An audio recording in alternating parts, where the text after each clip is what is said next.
What's going on, people? We are Tottenham TV, back here for another Tottenham update to go through into the last 24 hours of Tottenham news. And we're going to start off with the Rodrigo Bentancur story, as Matt Law confirmed this morning that Tottenham plan to appeal the FA decision to ban Bentancur for 7 matches. It is understood that the club will challenge the length of the ban rather than the guilty verdict.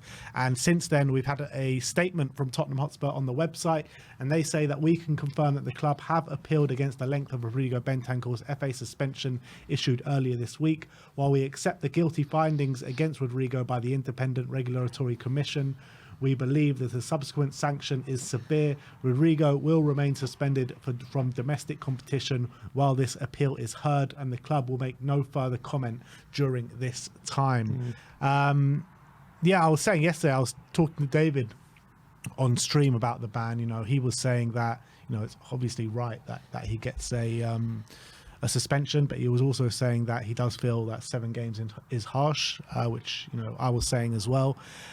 You were just saying to me before, just off air, that the maximum reduction that can be is 1 game, which means if that is successful, he'll be back for the Liverpool game. Do you think that will happen? Do you think it will be successful? How do you think this goes? Yeah, I think I think there's a chance it might be successful, because I think what they're saying, Tottenham, is because there was deemed an aggravated breach because of that the interview was broadcast on a kind of a TV channel. For basically the difference between this and other situations like the Bernardo Silva one or the Dele Alli situation is apparently if something like that happens over a tweet or over text or over social media, then the ban is less than if it's something happens, like an incident like this happens on a TV interview. So because this has happened in Uruguay on a TV interview, the minimum ban for this kind of incident is 6 games, which is why it's unlikely that through the appeal that it's going to be less than a 1 game ban. 1 game reduction on his ban. So he's probably going to be banned for at least 6 games anyway with this appeal. But Tottenham are arguing a few things. They're arguing that during the process of him being charged, if you read the notes of the decision which was released a couple of days ago, they essentially use Bentancur's they essentially use his apology, which he made to social media. They use it against him, and they also use the fact that Son came out in support of Bentancur. They use that against him as well, because they say that those were signs of admission of guilt on Bentancur's part, because Bentancur's defense was that he was being sarcastic in his comments because the Uruguayan interviewer was calling him the Korean, so he was being sarcastic in saying that they all look the same because he was kind of challenging the interview. That was his defense.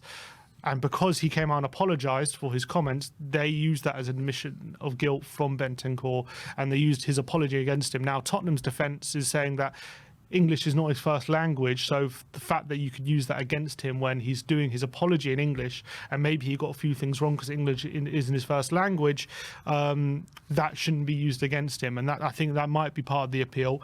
And as well, they're saying that yes, it was on an interview in Uruguay, but the interview was widely circulated on social media, and that's where most people saw it. So as much as it was on TV, where most people saw this interview was actually on social media. So should that be taken into account?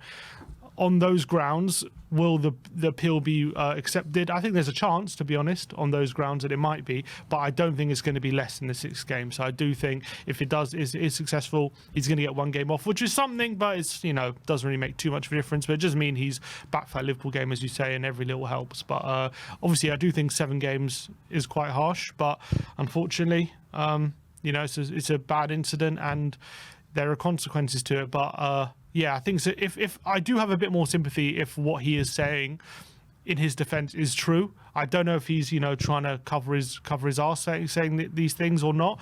Again, it goes back to watching the interview and making your own judgments. I've seen it. I mean, I haven't seen it since he made that defense, so I haven't seen it in that context. But I have seen it, and obviously I didn't get that from when I saw it first. But I have to watch it again within that context and see if there's any truth to it. I don't know if I can see the footage, but if he is telling the truth, I have a bit more sympathy with him.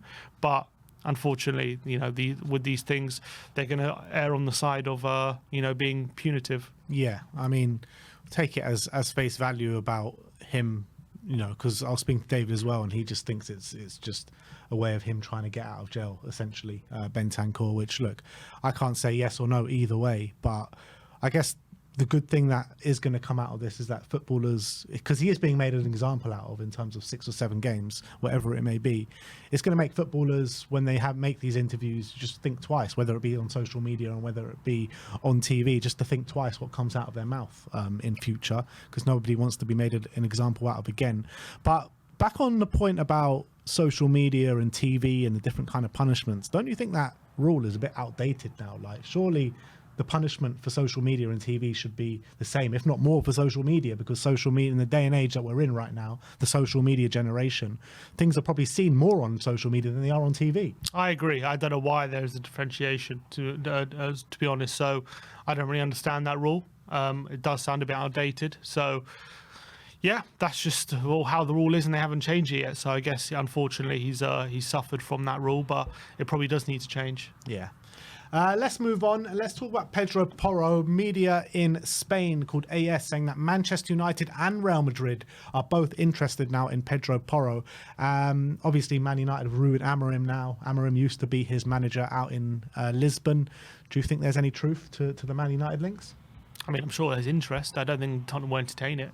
And I don't think Porro is going to be forcing a move out of Tottenham to go to Man United, albeit he did have a good career. Obviously, he did really start to explode under Amorim, and I also think the wing-back slot does really suit him because he's so good going forward, and with that third centre-back behind him, he has a bit more protection, and he gets to stay out wide a bit more, which I think maybe he likes. So I can understand why he did so well under Amorim, but Tottenham, he's got a long contract.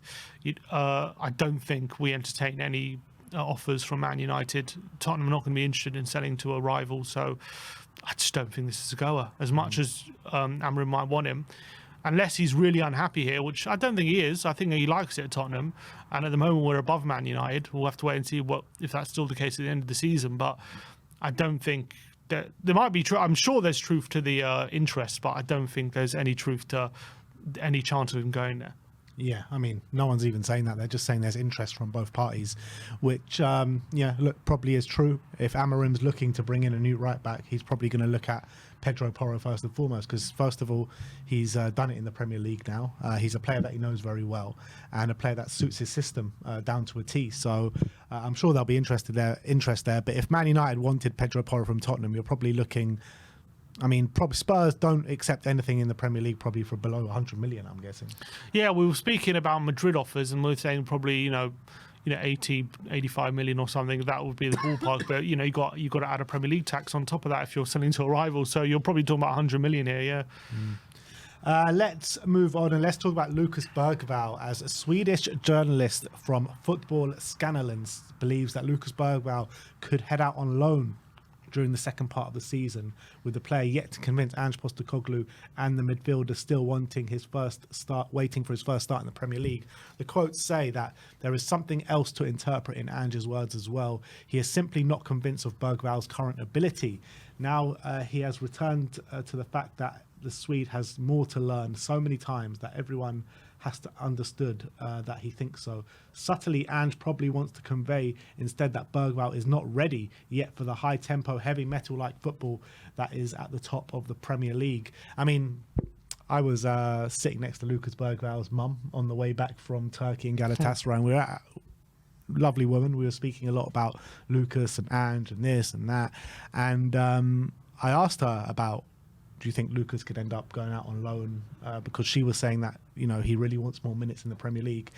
And she actually said that Tottenham are not letting him go out on loan. So I guess we can put that one to bed. But also, this journalist is inferring a lot of things he's saying from quotes from Ange. Yeah. And I what quotes is he talking about? That's the question, because he's saying, based on what Ange has said in his quotes, we can infer. And he's inferring things from Ange's quotes. And I don't know what quotes he's talking about. Well, he's saying that Ange has said that Lucas has got more to learn, which is obvious. He's an 18-year-old coming through. I don't know, but Bergvall, has had his game time in the Premier League very limited. Even off the bench, he's not getting a lot of minutes. Well, look, at the end of the day, we have Bentancur needs minutes. I know he's suspended, but Bentancur needs minutes. Basuma needs minutes. Sarr needs minutes. Decky needs minutes. Madison needs minutes. And Bergvall is an 18-year-old kid who's learning his game. And yes, he's very talented, but I don't see a good argument to suggest that he deserves minutes more than those five, who are all actually playing quite well at the moment.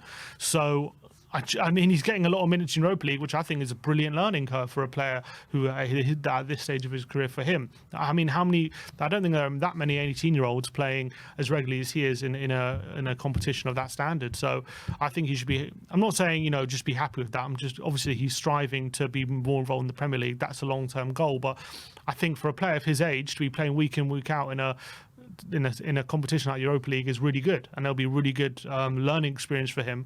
So at the moment, he's just got to make do with the fact that there are 5 very good midfielders at this club who he's behind at the moment, and that's just reality. And the way he's got to prove himself in Europa League before he can justifiably say, I should be getting more minutes in the Premier League. And I think at the moment, I'm happy with him. I think he's doing well in Europa League. Yes, he didn't have a good game last time, but that'll happen with the young kid. He's had some really good performances as well, and he played in the Carabao Cup against Coventry as well. So I think he's just got to bide his time. And I think as long as he's playing regularly in Europe, I don't think he can ask for much more, in my opinion. There are, as I say, there are 5 midfielders who probably need minutes more than him because they're first team players and they more established. They're also playing well. So when Ange's making changes, I can't see why he would bring on Bergvall before he brings on those midfielders. But you look at it, right, and you look going into the second half of the season where the games get way more important, advancing into the latter stages of the competition. Do you not think Bergvall's game time will be even more limited than maybe it has been in the first half of the season? Only the Europa League games and the first round of the Carabao Cup. Surely once we advance into the last stage of the Europa League, it will be a lot less changes than what we're seeing now. Depends how he does, I would say. But yeah, I mean, logic states it might be even more limited second half of the season. But if he proves he can be relied upon, then it won't be. But as of yet, I don't think, looking at his performances, you would think he's ready to play in these important games. I mean, right now, no. But again, it's a 10-game. What was it? He's 3 months into his Spurs career. I mean, did I expect 3 months into his an 18-year-old 3 months into his career, he was going to be proving that he can be relied upon in big games? I mean, that was probably fanciful thinking. Yeah, but that's what we were told, and that's why we were told that we didn't sign another midfielder in the summer. But he's been playing Europa League, so he's doing his job at the moment. He's playing, but I wouldn't say he's been standout and he's ready to be relied upon. Yeah, but he also doesn't look out of place, in my opinion. I know the Galatasaray game was a bit different, but I think in the other games, I don't think he's looked out of place at all. Yeah, he's looked okay. He's looked okay. I think for an 18-year-old, he's looked good, in my opinion. I think he's played to a good level. You can clearly say, I don't think he's ready yet. And I think that probably in the second half of the season. Ready for what, though? Ready to play. Ready to displace Decky, ready to displace Madison, ready to displace Sarr. Of course, part in our season. He's not ready to displace those 3 midfielders. 100%. Exactly. So, but we didn't expect that. Well, that's what we were told. We were told that him and Archie Gray are going to be part of the midfield, and that's why they didn't sign him in midfield.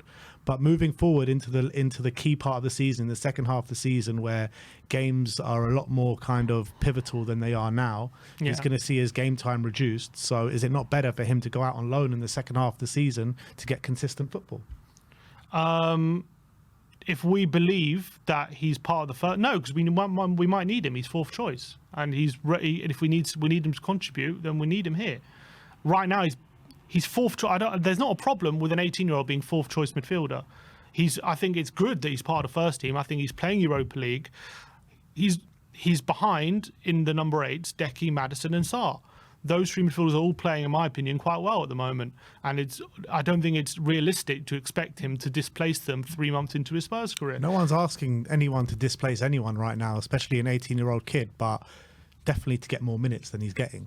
He's getting Europa League, and he hasn't. I don't know when the last time he played in the Premier League was. Probably early in the season, but again, when we're getting for a substitution, we're going to go with the other midfield like Bentancur. We're going to go with our more senior ones in the Premier League at the moment, and he's getting valuable experience in Europa League.